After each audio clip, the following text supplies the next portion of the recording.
Welcome back to the channel. So we're down at Hartlebury Common and we've got a couple of cars to take for a run. So we've got Blake's Lightyear TTO2B, my TTO2B, my Lunchbox Evo Budget Edition, so we'll see whether that survives. We've got Poppy's Lunchbox, we've got the RC Grasshopper, and we've got the little RC that I put together from the 2025 Advent Calendar. So we're going to take them out for a run, see how many of them survive, and we'll see if a 9-year-old can destroy this.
And this is exactly why I put a flexible wing mount on there. Oh, it's so cool.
Right, so now we're on to the two lunchboxes.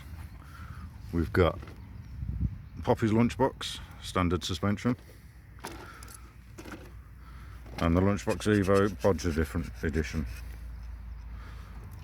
So I'm going to take them for a run. I'll give them a little bit of a test, and then I think I'll hand it over to our 9-year-old driver and see if he can break it. Might be regretting that, never mind.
Yeah.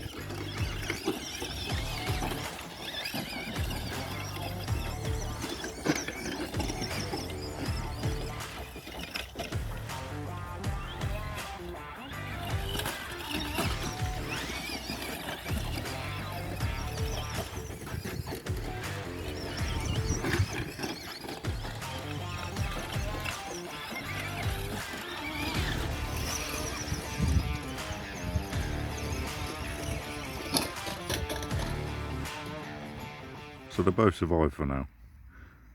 As you can see, very noisy, very rattly over the bumpy stuff. A lot smoother, less rattly. Still fun though. Ain't broke yet. Maybe we'll carry on. So there we go. We took 6 cars out. As you can see, we had a good laugh with them. But the main thing, we wanted to test Lunchbox Evo-ish. And it survived. Now, I could have took it somewhere a bit smoother to give it a run, but I thought, you know what? I've got plenty of 3D printed parts on there, so let's take it over the bumpy stuff and see how it handled it. As you can see from the video, it was actually smoother than the standard Lunchbox, but I will be upgrading the shocks to some CVAs. But other than that, it performed really well. Steering was a lot better with the double arm suspension up front. So yeah, overall, pretty pleased with it. We can still make some more improvements to it, which we will. But all in all, I'd say it was a good test run. If you want to see more of the Lunchbox Evo-ish, don't forget to subscribe because we'll be making a few changes to it. So I reckon we'll put a quicker motor in there. Don't know whether we'll go torque tuned or maybe something a bit quicker, maybe even brushless. And as I said, we will put some CVAs on there. And on that note, thanks for watching, and I'll see you in the next one.